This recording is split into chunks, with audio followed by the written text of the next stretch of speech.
अभी हम मौजूद हैं कालसी में खंड शिक्षा अधिकारी के ऑफिस में। नमस्कार। हमने देखा है पिछले एक वर्ष में इस क्षेत्र में कम से कम 20 स्कूल ऐसे हैं जो सरकारी स्कूल जो बंद हो गए हैं और 29 स्कूलों की ऐसी लिस्ट है जो अभी आई है जिसमें छात्रों की संख्या 4 से नीचे है और उनको चिन्हित किया गया है, वो भी बंद होने के कगार पे है। इसका आप मुख्य कारण क्या समझते हैं? ये बड़ा चौंकाने वाला तथ्य है कि विकासखंड कालसी में गत 5 वर्षों में 196 स्कूल थे प्राथमिक स्तर पर संचालित होने वाले, जो पिछले 1.5 वर्षों में 166 रह गए और वर्तमान में 4 स्कूल और बंद होकर वर्तमान जो हमारी विद्यालय संचालित हो रहे हैं वो 162 चल रहे हैं, जिसमें 30 स्कूल ऐसे हैं जहां छात्र संख्या 5 से भी कम है।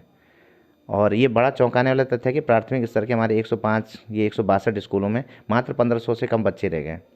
तो इसका मैं मुख्य कारण ये मानता हूँ कि एक पलायन लोगों में पलायन हुआ है और पलायन उन्होंने छोटे कस्बों या तो कालसी की तरफ पलायन किया या फिर नज़दीकी क्षेत्र में विकास नगर प्राइवेट स्कूलों की तरफ उनका रुझान बढ़ा है। बड़े योग्य शिक्षक हमारे पास हैं, हाईली क्वालिफाइड हैं, पर अभिभावकों की रुचि प्राइवेट स्कूल और निजी सर, आपने पलायन की बात करी। हमने भी मुहिम चलाई है पलायन को लेकर। हमने कारण जानने की कोशिश करी कि पहाड़ों में लगातार पलायन क्यों हो रहा है। तो सर, बड़े चौंकाने वाला एक तथ्य सामने आया है। जैसे शिक्षा अधिकारी से जब भी हम बात करते हैं या टीचर से जब भी बात करते हैं तो हमेशा एक ही बात कहते हैं कि हमारे स्कूल खाली होने की वजह क्या है कि पेरेंट्स पलायन कर रहे हैं। और जब हम पेरेंट्स से इस विषय में बात करते हैं, अभिभावक से जब हम बात करते हैं, तो उसका कारण शिक्षा को बताते हैं कि सरकारी स्कूलों की हालत दयनीय है और वहाँ पर शिक्षा अच्छी नहीं होती है। उनका पैटर्न जो है बड़ा कमज़ोर है। बच्चे वो वाली एजुकेशन नहीं ले पा रहे हैं जो शहरों में है। तो अब हम किसको सही माने, आपकी बात या पेरेंट्स की बात? आपकी बात में भी पूरी तरह सत्यता है। वर्तमान में विकासखंड कालसी में 347 शिक्षक जो प्राथमिक शिक्षा में पठन पाठन करवा रहे हैं वो 347 शिक्षक हैं, जिसमें से 95% शिक्षकों का देहरादून से मूवमेंट होता है। और इस क्रम में मूवमेंट में आप समझ ही रहेंगे कि 90 किलोमीटर तक देहरादून से और डोईवाला क्षेत्र से हमारा टीचर ट्रैवल करता है। तो उसका एक जो साइड इफ़ेक्ट होता है वो कहीं ना कहीं शिक्षा व्यवस्था और पठन पाठन पर पड़ता है। ये इसमें मुझे कहने में कोई गुरेज नहीं कि कहीं ना कहीं अभिभावकों का विश्वास जीतने में हम लोग नाकामयाब रहे हैं और जो हमारी से अपेक्षाएं थी अभिभावकों की वो थोड़ी कम हुई है। लेकिन हम इस परिपाटी को थोड़ा बदलने का प्रयास कर रहे हैं, क्योंकि गत 1-1.5 वर्षों में विकासखंड कालसी से 200 से अधिक बच्चों का चयन विविध छात्रवृत्ति परीक्षाओं में, विविध कॉम्पिटिटिव एग्जाम में या निःशुल्क आवासीय विद्यालयों के लिए हुआ है। तो एक बार पुनः अभिभावकों का विश्वास हमारे पे लौट रहा है, जो हमारे लिए अब एक सुखद संकेत है। आगामी 2-3 साल में इसके दीर्घगामी परिणाम हमारे सामने होंगे तो शायद कुछ तस्वीर और स्पष्ट हो सकेगी। आपका कहना है कि अच्छे शिक्षक हैं, बहुत अच्छा पढ़ाते हैं, लेकिन क्या कारण है कि आज तक हमने देखा है, हम भी क्षेत्रों में भ्रमण करते हैं, कि कोई भी शिक्षक जो सरकारी शिक्षक है वो अपने बच्चों को सरकारी स्कूल से गुरेज करता है पढ़ाने के लिए? ये क्या कारण, इसका क्या कारण है सर? जैसे कि पहला आपने प्रश्न किया कि हाईली क्वालिफाइड है, तो मैं इसमें कई कारण मानता हूँ, जिसमें एक प्रमुख कारण इनके आवागमन को मानता हूँ।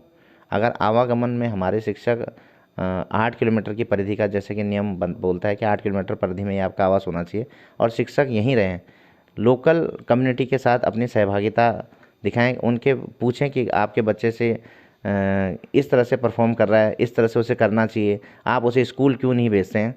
तो लोकल कम्युनिटी के साथ जब तक हम संवाद स्थापित नहीं करेंगे तब तक विश्वास नहीं जीतेंगे। और वर्तमान में ये स्थिति हो रही है कि हमारा शिक्षक सीधा गाड़ी में आता है और सीधा गाड़ी में फिर चले जाता है। तो जो संवादहीनता की स्थिति आई है, या लोकल कम्युनिटी के साथ वो संवाद स्थापित नहीं कर पा रहा है, अगर हम इसे पुनः संवाद करें, उनके साथ बातचीत करें, जानें उनके विचार, तो मुझे लगता है कि एक बॉन्डिंग से हम अपनी क्वालिटी ऑफ जो एजुकेशन है उसे इम्प्रूव कर सकते हैं। दूसरा, एक परिपाटी चली आ रही है कि कई एग्ज़ाम क्वालिफाइड करके हमारे टीचर यहाँ आते हैं, लेकिन अभिभावकों का न जाने क्यों टॉप टाई सूट बूट और बड़ी बिल्डिंगों को ही शिक्षा का आधार बना देते हैं, जबकि मैं आज भी मानता हूँ कि गुणवत्ता सरकारी विद्यालयों में ही है। अगर गुणवत्ता है, मैं वही पहले भी आपसे क्वेश्चन किया था, अगर गुणवत्ता है तो क्या वजह है कि सरकारी जो टीचर्स हैं वो अपने बच्चों को सरकारी स्कूलों में पढ़ाने से गुरेज करते हैं? इसका मुख्य कारण क्या है सर? इसका मुख्य कारण तो सीधे और साफ तौर पर दिया ही नहीं जा सकता। ये हम लोग एक लोकतांत्रिक समाज में रहते हैं और हर किसी के साथ अपनी को फ्रीडम है इस चीज़ की कि वो अपने बच्चों को कहाँ पढ़ाना चाहता है। ये दूसरी बात है, और सच बात भी है कि शायद कहीं ना कहीं उनका खुद आत्मविश्वास डगमगाया होगा कि हम इस तरह से मतलब सरकारी विद्यालय में अपने बच्चों को या पालियों को नहीं पढ़ाएंगे। लेकिन अगर वो एक बार इस मुहिम को छेड़ें तो पूरे ही परिदृश्य चेंज हो जाएगा। लेकिन हम किसी को प्रेशराइज नहीं कर सकते कि आप इस तरह की परिपाटी शुरू करें या कोई एग्जाम्पल सेट करें। सर अगर ऐसा होता है तो आप इस विषय में इस क्षेत्र में काम करने की कोशिश करेंगे सर? निसंदेह मैं तो बिल्कुल चाहता हूँ कि एक बार पुनः विश्वास लौटे, एक बार देखें तो सही। हमने निजी विद्यालयों में 10th क्लास 12th क्लास और ग्रेजुएट बच्चों को पढ़ाते हुए देखा, जबकि जो एनसीटीसी की गाइडलाइन है एक शिक्षक बनने की अर्हता है वो टीईटी या सीटेट हो या यूकेटेट हो, कंपलसरी रूप से पास करना है और एक योग्य और सक्षम शिक्षक ही आए, और वो हमारे शिक्षक आ रहे हैं। लेकिन फिर भी मैं बता रहा हूँ कि कुछ पेरेंट्स का ही क्रेज ऐसा है कि वो इंग्लिश को, बड़ी बिल्डिंगों को और सूट बूट टॉप टाई को ही अपना आधार बना लेते हैं और शायद मानते हैं कि शिक्षा ही यही है। जबकि मेरी दृष्टि में अगर किसी योग्य शिक्षक पढ़े, किससे पढ़ें वो एक पूरी जो बच्चे का मानसिक शारीरिक विकास क्रम होता है, शिक्षक इस चीज़ को देख कर आया होता है, उसकी एक पेडागोजी होती है, उसे बेहतर समझा सकता है इस चीज़ को। लेकिन अभिभावकों तक ये बात और मैसेज अभी स्पष्ट रूप से हम भी नहीं पहुंचा पा रहे, ना पहुंच पाया है कि बच्चे की एक समझ शक्ति होती है, उसी समझ शक्ति के अकॉर्डिंग हमारा जो योग्य शिक्षक क्वालिफाइड होकर आता है उसके अकॉर्डिंग डिलीवर करता है।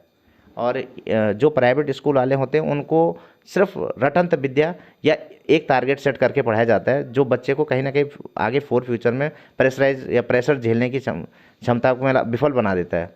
तभी सर जैसे आपने कहा है, क्योंकि किसी भी खामी को दूर करने के लिए उसका कारण को जानना जरूरी होता है। जब हमें कारण पता लग जाता है तो हम उस क्षेत्र में अच्छा बेहतर कार्य करके उसको दूर कर सकते हैं, उस खामी को। जैसे आप कहते हैं कि आजकल अभिभावक सूट बूट पे और बड़ी बड़ी बिल्डिंगों को और आकर्षित हो रहे हैं। जब आपको ये पता है, कारण पता है, तो सरकारी क्षेत्र में ऐसा कार्य क्यों नहीं कर रही है? क्योंकि हमने उदाहरण देखे केजरीवाल सरकार में दिल्ली में, वहाँ पर स्कूलों की हालत इतनी अच्छी होगी कि अब प्राइवेट स्कूल से लोग सरकारी स्कूल की तरफ आ रहे हैं। तो ऐसा इस क्षेत्र में क्यों नहीं हो सकता? हमारे क्षेत्र में ऐसा क्यों नहीं हो सकता, या हमारे राज्य में ऐसा क्यों नहीं हो सकता? नहीं, इसमें मुहिम चल रही है। प्रत्येक जो शिक्षक के लिए जो प्राइवेट स्कूलों में पढ़ रहे हैं उनके लिए जो पात्रता है वो बिल्कुल सेंटर और स्टेट द्वारा तय कर दी गई है कि भाई आपको न्यूनतम इतनी अर्हता जो एक गवर्नमेंट टीचर के लिए होनी चाहिए, आपके स्कूल में भी इतनी होनी चाहिए। और इसकी एक लगातार स्क्रूटनी हो भी रही है, जांचें चल रही है कि प्राइवेट या निजी विद्यालयों में पढ़ा लिखा टीचर आए, जो मानक तय हुए हैं उसके अकॉर्डिंग ये है। कई जगह से स्कूलों में मतलब उनको रिमूव भी किया जा रहा है। तो आगे देखते हैं मुहिम कहाँ तक जाती है। तभी कोई दिल्ली जैसा आपने उदाहरण दिया, तभी हमारे प्रदेश में भी जो सरकारी सिस्टम की जो पर्वतीय क्षेत्रों में स्थिति होती जा रही, निम्न स्तर की पहुंच रही है और छात्र संख्या निरंतर घट रही, तो हो सकता है यहाँ से एक संभावना आगे बढ़े कि इस तरह से एग्जाम्पल सेट करके हम काम करें। जो सर उनके अंक के परसेंटेज हैं बच्चों के जो प्राइवेट स्कूलों में, वो बेहतर से बेहतर होते जा रहे हैं, 90 80 इससे ऊपर। तो सर सरकारी स्कूलों में क्या कारण? आप कहते हैं केवल बिल्डिंग और सूट बूट के, लेकिन पढ़ाई पर भी तो सर, क्योंकि हमने देखा है लगातार परसेंटेज उन बच्चों की और अच्छी होती है जो प्राइवेट स्कूलों में है, सरकारी स्कूलों में ऐसा नहीं है। तो अगर केवल बिल्डिंग देखकर या सूट बूट देखकर उस और आकर्षित हो रहे हैं पेरेंट्स, तो सर रिजल्ट तो बहुत अच्छा है ना, हमने भी देखा है, सबने देखा है, रिजल्ट तो प्राइवेट स्कूलों का बहुत अच्छा है। आपको नहीं लगता शिक्षा पद्धति में कोई कमी है? शिक्षा पद्धति में कोई कमी नहीं है। आपको मैं बताना चाह रहा हूँ कि किसी भी बच्चे का जो भविष्य होता है वो अंक निर्धारित नहीं करते, वो किसी अंकों का मोहताज नहीं होता है। ये आप भी जानते होंगे, आपने देखा होगा कि कोई बच्चे, आप देखें कि यूजीसी में न जाने असंख्य वो है यूनिवर्सिटियाँ लिस्टेड है और हर यूनिवर्सिटी में हर सब्जेक्ट से कोई ना कोई गोल्ड मेडलिस्ट होता है। ये गोल्ड मेडलिस्ट फिर जाते कहाँ हैं? जबकि चाहे वो सिविल सर्विसेज हो, चाहे इंजीनियरिंग हो, चाहे डॉक्टर हो, वो जाते कोई मूंगफली विक्रेता है, रिक्शा चालक या जो बहुत ग्राउंड लेवल और रियलिटी से आते हैं, वही अल्टीमेटली पास होते हैं। तो अंकों को मेरा मानना है कि बच्चे की योग्यता का आधार नहीं बनाया जा सकता, ना बनाया जाना चाहिए, क्योंकि वो गोल्ड मेडलिस्ट आज तक तो हमें दिखे नहीं, या तो वो पलायन विदेशों की ओर कर गए, पर हिंदुस्तान में तो मुझे उनका कहीं रोल नहीं दिखता। तो जो बड़े पदों पर और सम्मानित पदों पर लोग पहुंच रहे हैं वो आज भी सरकारी सिस्टम और बड़ी मुफलिसी और गरीबी से निकले हुए बच्चे होते हैं, और जिन्होंने शिक्षा के वास्तविक स्वरूप को देखा होता है। तो अंक का निर्धारण जो हम लोग करते हैं वो मेरी दृष्टि में लगता है कि वो ठीक नहीं है। सर अंत में अभिभावकों के लिए कोई संदेश, जिससे कि जो स्कूल लगातार बंद हो रहे हैं वो ना हो, उसमें फिर से अपने बच्चे भेजें अभिभावक, उनके लिए एक संदेश लास्ट में? जी, मेरा मानना है कि किसी भी सोसाइटी में या गांव में अगर कोई चेन बनती है तो वो चेन 3 तरह से बनती है। एक उसमें शिक्षक होता है, एक अधिकारी होता है और एक अभिभावक होता है। अगर शिक्षक सही है, अधिकारी सही है, और अभिभावक अपना रोल प्ले सही नहीं कर रहे हैं, माने घर में जाकर अपने बच्चे की कॉपी नहीं देख रहे हैं, तो शिक्षक और अधिकारी दोनों के प्रयास शून्य हो जाते हैं। अगर शिक्षक सही है, अभिभावक सही है और अधिकारी ठीक नहीं, तो भी मैं मानता हूँ, क्योंकि 33% का आप इसमें आप अनुपात मानिए कि तीनों का रोल बराबर बराबर है। अगर अभिभावकों से सिर्फ मेरा इतना अनुरोध है कि अपने बच्चों की कॉपियाँ ज़रूर देखें, अपने बच्चों के लिए एक दिन समय निकाल कर ज़रूर जाएँ कि हमारे बच्चे की परफॉर्मेंस बताएं कि उसने लास्ट टाइम कितना किया था और कितना नहीं किया था।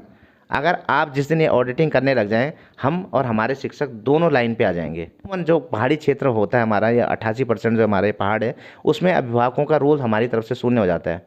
हम तब ये मान के चलते हैं तो हमारी तो सरकारी नौकरी है, हमें जब कोई पूछेगा नहीं तो तब हम किसके लिए जिम्मेदार रहेंगे। तो अभिभावकों से मेरा एक ही रिक्वेस्ट है कि प्लीज़ आप अपने बच्चे के लिए एक दिन तो निकालो। अरबी और अदरक कब तक बेचकर काम चलाया जा सकता है। ज़िंदगी में तब्दीलियत तभी आ सकती है जब हम शिक्षा को आधार बनाएंगे। और जिस व्यक्ति भी जहाँ भी किसी मुकाम पर पहुँचा, वो सिर्फ एकमात्र शिक्षा के ही मार्ग से आगे बढ़कर गया है। तो हमारे कई कार्यक्रम होते हैं, अभिभावकों की उसमें जो प्रतिभागिता होती है वो शून्य होती है। या महातय हो रखा हमारा प्रथम शनिवार कि अभिभावकों के साथ पेरेंट टीचर मीटिंग होगी। आप उसमें ज़्यादा से ज़्यादा मात्रा में आइए, हर शिक्षक से पूछिए, उसकी शिकायत कीजिए कि सर अमुक शिक्षक द्वारा हमारे बच्चे को कॉपी नहीं वितरित की गई, किताब वितरित नहीं की, इतना हमारा हर लर्निंग आउटकम बनाया हर माह का। आप उसे जानिए कि जनवरी माह के लिए क्या सिलेबस है, फरवरी के लिए क्या है, मार्च के लिए, अप्रैल के लिए। तो आप उसकी शिकायत कम से कम, या शिकायत समझिए या फिर सुझाव समझिए, हम तक ज़रूर पहुंचाएं कि सर अमुक स्कूल में अमुक शिक्षक द्वारा इतनी जो लर्निंग आउटकम्स है वो तय नहीं किए जा रहे हैं या पूरे नहीं किए जा रहे हैं, तो तब हम कोई पहल करेंगे। वरना हमको तो यही लगेगा कि बहुत अच्छी स्थिति चल रही। जब तक अभिभावक आगे नहीं आएंगे तब तक हम भी कुछ नहीं कर सकते। आप हमारे नाक कान आँख बनिए, हमारा सहयोग कीजिए, हम आपको दोबारा और बेहतर रिजल्ट देने का प्रयास करेंगे। इतना भरोसा रखिए हमारे शिक्षकों पर, हमारे विद्यालय पर। हम तब्दीलियाँ ज़रूर ले आएंगे। धन्यवाद सर। ये देखा आपने, शिक्षा अधिकारी का कहना सीधा ये है, केवल शिक्षा पद्धति पे प्रश्न चिन्ह नहीं उठाना चाहिए। पेरेंट्स की भी जिम्मेदारी बनती है, अभिभावकों की भी जिम्मेदारी बनती है। अगर अभिभावक इन पे विश्वास करें तो ये बेहतर शिक्षा देने में कहीं से भी कोई कमी नहीं छोड़ेंगे। आज के लिए इतना ही, फिर से मिलेंगे एक नई खबर के साथ। धन्यवाद।